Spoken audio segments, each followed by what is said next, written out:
અમદાવાદમાં થોડાક દિવસ પહેલાં ઓઢવ ખાતે આવેલી રબારી કોલોનીમાં અમદાવાદ મ્યુનિસિપલ કોર્પોરેશન દ્વારા મોટા પ્રમાણમાં ડિમોલેશનની કામગીરી હાથ ધરવામાં આવી હતી, જેમાં ત્યાં વર્ષોથી રહેતા માલધારી સમાજના લોકોના ઘરો પણ તોડી પાડવામાં આવ્યા હતા, જેને લઈને માલધારી સમાજમાં ભારે આક્રોશ જોવા મળી રહ્યો છે।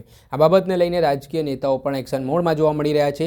કોંગ્રેસ હોય, આમ આદમી પાર્ટી હોય કે પછી ગુજરાતના પૂર્વ મુખ્યમંત્રી શંકરસિંહ વાઘેલા હોય, એ તમામ ઓઢવની જે રબારી કોલોની છે ત્યાં ડિમોલેશનની સ્થળ ખાતે મુલાકાત લેવા માટે જઈ રહ્યા છે। ગઈકાલે ગુજરાતના પૂર્વ મુખ્યમંત્રી શંકરસિંહ વાઘેલા પણ ડિમોલેશન સ્થળની મુલાકાત લેવા માટે પહોંચ્યા હતા, જે દરમિયાન તેમણે ત્યાંના માલધારી સમાજના લોકો સાથે વાતચીત કરી હતી, તેમની વેદના સાંભળી હતી, જે તંત્ર દ્વારા ડિમોલેશનની કામગીરી હાથ ધરવામાં આવી છે તેને લઈને તેમણે વાત કરતા સરકાર ઉપર પ્રહાર કર્યા હતા, જેમાં પૂર્વ મુખ્યમંત્રી શંકરસિંહ વાઘેલાના આરોપ છે કે એમસી દ્વારા કિન્નાખોરી રાખીને આ પ્રકારે કાર્યવાહી કરવામાં આવી છે। અમાનુષી અમાનવીય રીતે આ ડિમોલેશનની પ્રક્રિયા હાથ ધરવામાં આવી છે, જ્યારે અહીંયા માલધારી સમાજના લોકો વર્ષોથી વસી રહ્યા છે। પહેલાં જ્યારે તેઓ બાંધકામ કરી રહ્યા હતા તો તંત્ર દ્વારા કેમ કોઈ પણ પ્રકારના પગલાં લેવામાં ના આવ્યા, ત્યાર સુધી કેમ ચાલવા દીધું? 2 પેઢી જેટલો સમય અહીંયા જતો રહ્યો, ત્યારબાદ હવે તંત્ર એકાએક જાગે છે ને ત્યારબાદ તંત્ર એવું કહે છે કે અમારી જગ્યા છે ને તેવું કરીને ગેરકાયદેસર દબાણ બતાવીને તેને તોડી પાડવામાં આવતા શંકરસિંહ વાઘેલા સરકાર ઉપર પણ રોષે ભરાયા હતા અને સાથે જ તેમણે શું પ્રહાર કર્યા છે તે સાંભળી લો। રબારી વસાહતમાં 60 વર્ષ કરતાં વધારે રહેતા પરિવારો ઉપર અમદાવાદ મહાનગરપાલિકાએ બુલડોઝર ફેરવીને તોડવાની કામગીરી કરી છે। કોઈ ઉંમરલાયક વડીલો હોય, બહેનો હોય, નાના બાળકો હોય, કોઈ જાતનો વિચાર કર્યા સિવાય યા કોઈ જાતનું ખાલી કિન્નાખોરી રાખીને માલધારી સમાજને, ગોપાલક સમાજને એક જાતની હેરાન કરવાની પ્રવૃત્તિ એમસી તરફથી હોય એવું આપણને લાગે છે। સૌથી પહેલાં તો અહીં જ્યારે કોઈ રહેતું હોય ત્યારે તમારી પાસે એવું તંત્ર હોવું જોઈએ જે એમને ના પાડે કે તમારે રહેવાનું નથી। અહીં ખર્ચો કરીને લોન લઈને પાકા મકાનો બનાવે, પરિવારથી 2 પેઢી પૂરી થાય અને એમને એમ થાય કે આ પ્લોટ અમારો છે તો સમાજનો હક પહેલાં છે। આ સુપ્રીમનો એમાં ચુકાદો હોય, ગુજરાત હાઈકોર્ટનો ચુકાદો હોય, માનવતા નેવે મૂકીને જે રીતે અમને અમાનવીય કૃત્ય કહી શકાય એવું કર્યું છે, માફ ન કરી શકાય એવું છે। રબારી સમાજ તો એક નિમિત્ત છે, એ તો પહોંચી વળે એવો સમાજ છે, પણ એ એકલા નથી હોતા, એમની હાથે એમનો પરિવાર એટલે ગાયો ભેંસો એ પણ એમાં હોય।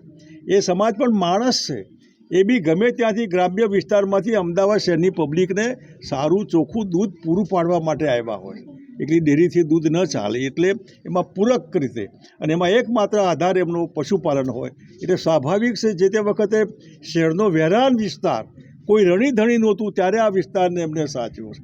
આજે જ્યારે પાકા મકાનો બની ગયા હોય તો નગરપાલિકાને ખબર નહોતી મકાન બને છે, એ વખત ના પાડવી તેને કે મકાન ન બનાવતા।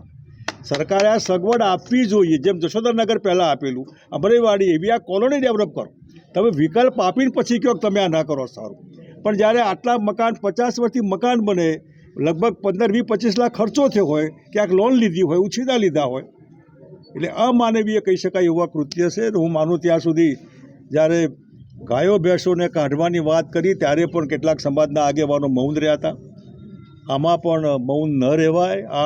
આ મતનું કે રાજકીય પાર્ટીનું પોલિટિક્સ નથી, આ માનવતાના આધારે આ પક્ષ કે પેલો મહત્ત્વનું નથી। આ પણ તમે જે કંઈ શાસક છો અત્યારે તમારો પાવર, એ પાવરના આધારે એટલો ઉન્માદ ન હોય કે અમે તમને બતાવી આપીએ। તમે ગમે તે પાર્ટી, આજે ભાજપ છે, કાલે કોંગ્રેસ હોય, કોઈ કોંગ્રેસનો આગેવાન હોય એને બતાવી આપવા માટે આડેધડ તોડફોડ કરવી એ બરાબર નથી। અને હું માનું ત્યાં સુધી સમાજના આગેવાનો ભેગા થઈને સરકારને રજૂઆત કરવી જોઈએ। મત લેવા હોય ત્યારે આપણે સારા લાગીએ અને મત લઈ લીધા પછી ભૂતકાળમાં આપેલા વચનો એ દુશ્મનો માગણી કરતા હોય એવું માનીને એના વિરોધમાં આવું કામ કરવું એ બરાબર નહીં। એટલે હું માલધારી સમાજના નહીં પણ ઘણા બધા કોઈ પણ પાર્ટીના સમાજના આગેવાનો હોય સાથે મળીને કોઈપણ જાતના રાજકીય પક્ષાપક્ષી સિવાય માનવતાના આધારે આનો રસ્તો નીકળે અને નવી તોડફોડ ન કરે। કમસે કમ કિન્નાખોરી રાખીને કે આ કોંગ્રેસનો આગેવાન છે તોડી નાખો એને, એ તો વારા પછી વારો, આવું ન કરાય। અને એટલે આ સરકારને મારી વિનંતી છે, આગેવાનોને પણ વિનંતી છે, સાથે બેસીને આનો રસ્તો કાઢો અને જ્યારે 60-70 વર્ષથી અહીં રહેતા હોય તો આપી દો ને, જે ભાવ લેવો હોય લો, તમે લોન આપો, ચાલો ભરતી કરશે તો લોન પાછી આપશે। છોકરો બેકાર તો નોકરી રાખો, નોકરીમાંથી હપ્તો કાપી લેજો તમે। રસ્તા ઘણા બધા છે જો એમને રસ્તો કાઢવો હોય તો। હું માનું ત્યાં સુધી માનવતાના આધારે રસ્તો કાઢે તો એ ઘણું, એટલા માટે ખાસ બધાને મળવા માટે આવ્યો છે। આવતા ગુજરાતના પૂર્વ મુખ્યમંત્રી શંકરસિંહ વાઘેલા તેમણે આજે સમગ્ર ઘટના બની છે ને જેમાં માલધારી સમાજ જે ઘણા વર્ષોથી ત્યાં રહેતો હોવાની વિગતો કહેવાઈ રહી છે, પરંતુ એકાએક ડિમોલેશનની પ્રક્રિયાને લઈને તેમણે સરકાર સામે પોતાનો આક્રોશ વ્યક્ત કર્યો છે અને જે ઘર વિહોણા કરવામાં આવ્યા છે તે નીતિ સામે પણ તેમણે રાજકીય કિન્નાખોરી રાખીને કાર્યવાહી કરાઈ હોય તે પ્રકારના આરોપો પણ કર્યા છે.